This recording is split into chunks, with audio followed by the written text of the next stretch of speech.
नमस्कार दोस्तों। ये कोविड अवेयरनेस सीरीज़ का 8वां वीडियो है।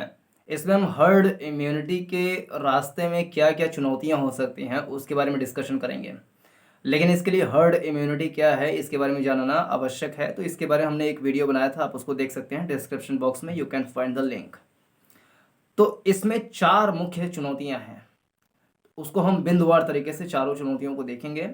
जिसमें से पहला चुनौती है the time limit of immunity, यानी जो रोग प्रतिरोधक क्षमता होती है उसका एक टाइम लिमिट होता है। एग्जाम्पल के रूप में हर्ड इम्यूनिटी 2 तरीके की हो सकती है। एक नेचुरल तरीके से हमारा जो इम्यून पावर है वो बढ़ जाए, यानी कि कोई हमें मान लीजिए कोविड-19 हो गया, हम पॉजिटिव हो गए, उसके बाद धीरे धीरे करके हम रिकवर हो गए, तो अंदर जो एंटीबॉडीज़ हमारी बन जाएंगी, तो वो एंटीबॉडी एक प्रकार का हमारा इम्यून सिस्टम को बढ़ाया हुआ रहेगा। लेकिन वो 6 से 8 महीने तक की उसकी लिमिट रहेगी। उसके बाद अगर फिर से मान लीजिए कोरोना घुस जाता है हमारे अंदर में, तो रोग प्रतिरोधक क्षमता तब तक मतलब नष्ट हो चुकी होगी। यानी 6 से 8 महीने के भीतर भीतर अगर दोबारा से हम कोविड पॉजिटिव होते हैं तो उतना ज़्यादा खतरा नहीं होता है जितना ज़्यादा खतरा हमें पहली बार कोविड पॉजिटिव होने से हुआ था। क्योंकि पहली बार जब कोविड पॉजिटिव हो जाते हैं तो एंटीबॉडीज़ बहुत ज़्यादा क्रिएट हो जाती हैं, जिसकी टाइम लिमिट जो है वो 6 से 8 महीने तक है। और दूसरा तरीका हमारा इम्यून पावर बढ़ाने का है, खास करके कोविड-19 के लिए, वो है वैक्सीनेशन, यानी टीकाकरण। टीका फर्स्ट डोज, 2 डोज, ऐसे 2 डोज में लगने का प्रोग्राम है। जैसे पहले डोज में देखा जाए तो करीब करीब 13.25 करोड़ लोगों को अभी तक लग चुके हैं। डबल डोज जो है 3.25 करोड़ लोगों को लग चुके हैं। तो अगर हम वैक्सीनेशन कराते हैं तो वो भी कम से कम 3 से 6 महीने तक का उसका लिमिट है। तो टाइम लिमिट जो है ये एक बहुत बड़ी चुनौती है हर्ड इम्यूनिटी के लिए। इसका तरीका क्या है? तरीका यही है कि जो वैक्सीन है उसको टाइम टू टाइम हर 6 से 8 महीने के भीतर भीतर दोबारा से जो है उसको वैक्सीनेशन करवाएं, ताकि निरंतर हमारा एंटीबॉडीज़ बढ़ा रहे, हर्ड इम्यूनिटी पूरे समाज में बनी रहे। एक समय ऐसा आएगा कि अ, मतलब शायद कुछ ऐसा भी हो सकता है कि साल में एक बार हमें ये वैक्सीनेशन करवाना पड़े, हर साल करवाना पड़े, ताकि हमारा प्रतिरोधक क्षमता बना रहे। तो इसका तो एक उपाय यही हो सकता है। दूसरा जो चुनौती है हर्ड इम्यूनिटी सामने वो है न्यू वेरिएंट्स। वेरिएंट्स मतलब कि वेराइटीज एक प्रकार की, जैसे नोवल कोरोना वायरस है, सार्स जो को 2 करके जो इसका अलग अलग वेरिएंट आता है। वेरिएंट मतलब कि मान लीजिए कोरोना वायरस का एक कोई तस्वीर है, उसको एक प्रिंटर मशीन में डालिए और उसका बहुत सारा फोटो कॉपी करते चले गए, तो उसके बहुत सारे वेराइटीज़ जो है बन सकते हैं। मान लीजिए कोई हम फोटो कोई प्रिंट आउट निकाले गूगल से, उसके बाद उसको फोटो स्टेट करवाए, दोबारा से प्रिंट आउट उसको निकलवाए, फोटो स्टेट कराए, तो फोटो स्टेट कराते वक्त हो सकता है कि 10-20 फोटो स्टेट कराए, तो जो मेन ओरिजिनल कॉपी था उसमें कोई ना कोई चेंज आ जाए। तो जो चेंज आता है दैट इज़ वेरिएंट। ऐसे ही कोरोना वायरस में भी हो सकता है कि उसका नोवल कोरोना वायरस हमारे अंदर में आया, लेकिन और आते आते और सारा आते आते उसके जो फोटोकॉपी है अंदर बनते जा रहे हैं, समय के साथ उसका दूसरा वेरिएंट आ जाए।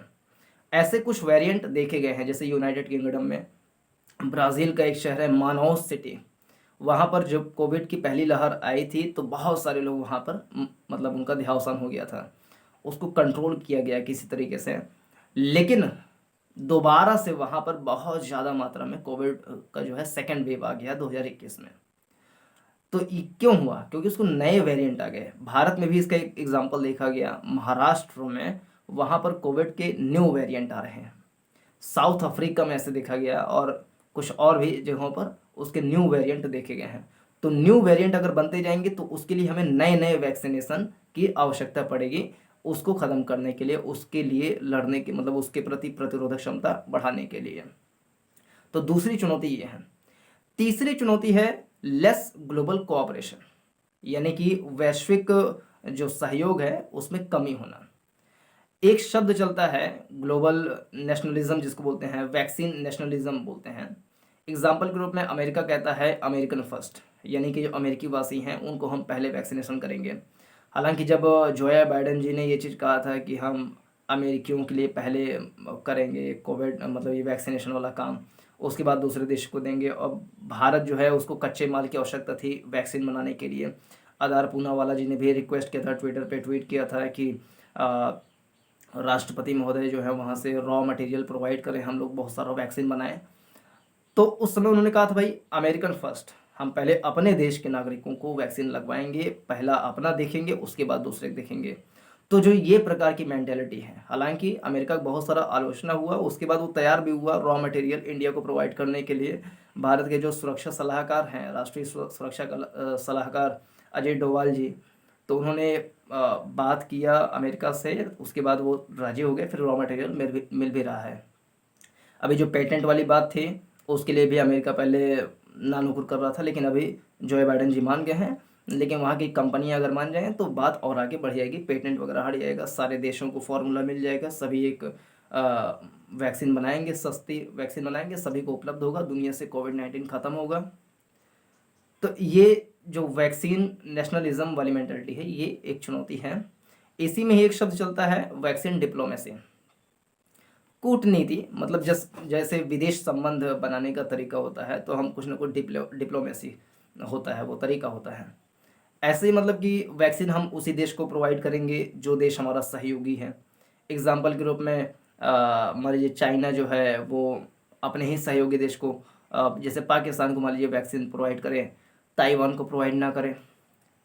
एग्जाम्पल के रूप में भारत जो है किसी मान लीजिए बांग्लादेश को प्रोवाइड करे, दूसरे को प्रोवाइड ना करे। हालांकि भारत ये सब नहीं कर रहा है, वो पराग्वे को भिजवाया, म्यांमार को भिजवाया, श्रीलंका को भिजवाया, अफगानिस्तान को बहुत सारा जो खाना वाना ये सब चीज़ भिजवाया।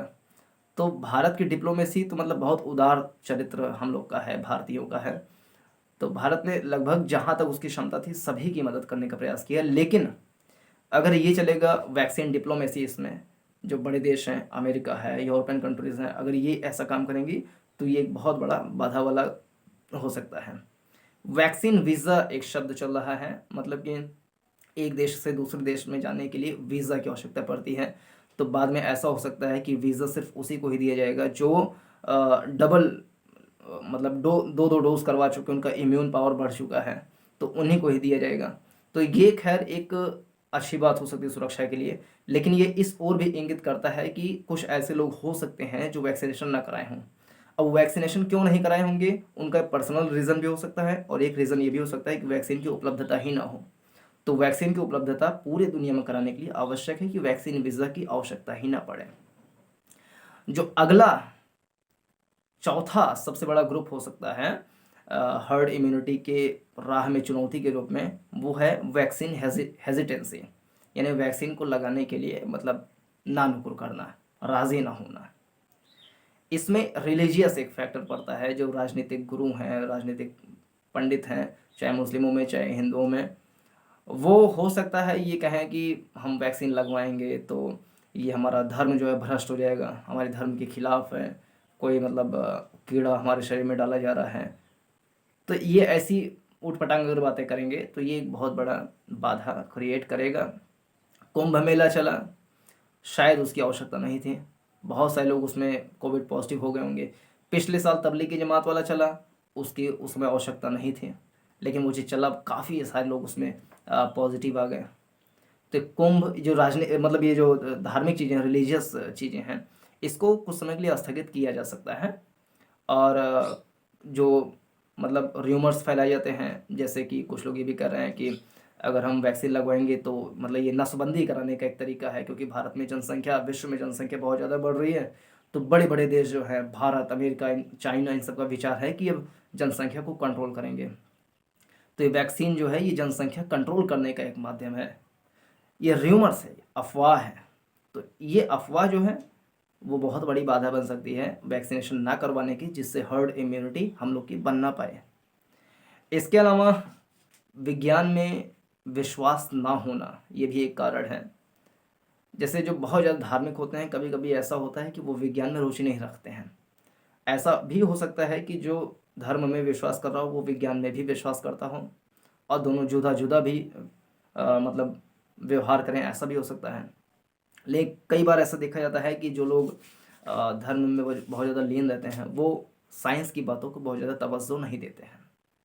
तो ये कारण ये भी हो सकता है जिसके कारण से वो वैक्सीनेशन ना करवाएं। एक शब्द चलता है फ्री राइडर मेंटेलिटी, मतलब कि अपने किसी काम को दूसरे के भरोसे छोड़ देना। हर्ड इम्यूनिटी तो तभी आएगा जब सभी लोगों को वैक्सीनेशन करा दिया जाएगा। अगर कुछ लोग समाज की ये सोचने लगे कि चलो हमारा पड़ोसी करवा लेगा, वो करा लेगा, हमें करवाने की क्या ज़रूरत है, उनके इम्यून पावर बढ़ जाएगा तो हम तो कहीं बाहर निकल भी नहीं रहे हैं। अगर ये मेंटेलिटी रहेगी दूसरे के ऊपर छोड़ने वाले कि चलो दूसरा दूसरा सब लोग करा लेंगे, हम बचे रहेंगे, हमको लगवाने की ज़रूरत नहीं है, तो ये ऐसी संख्या बहुत सारे लोगों की हो सकती है, बहुत सारे लोग ऐसा सोच सकते हैं। तो ये हर्ड इम्यूनिटी की राह में एक बाधा बन सकता है। एक चुनौती ये भी हो सकती है, फाइनेंशियल रीजन भी हो सकता है कि कुछ लोगों के पास सच में धन ना हो कि वो वैक्सीनेशन अपना करा पाएँ। इसके लिए सबसे अच्छा ये है कि जितना ज़्यादा मात्रा में वैक्सीन उपलब्ध होगा उतना ही वो सस्ता हो जाएगा और सभी को वैक्सीन लगवा दिया जाएगा। तो इस वीडियो में यही हमें चर्चा करना था मुख्य रूप से कि हर्ड इम्यूनिटी को बनने की राह में क्या चुनौतियाँ हो सकती हैं। इसके आगे वाले वीडियोस में हम चर्चा करेंगे कि सरकार को, नागरिकों का मतलब उनका कर्तव्य क्या है, उनको क्या करना चाहिए। तो इस वाले वीडियो में इतना ही। आप इस वीडियो को शेयर कीजिए, लाइक कीजिए वीडियो को, चैनल को सब्सक्राइब कीजिए, ताकि कोविड-19 से रिलेटेड जो भी अपडेट हो सकते हैं, जो भी साइंस टेक्नोलॉजी से रिलेटेड बातें हो सकती हैं, उसको हम करते रहें। पूरा देखने के लिए बहुत बहुत धन्यवाद। नमस्कार, जय हिंद।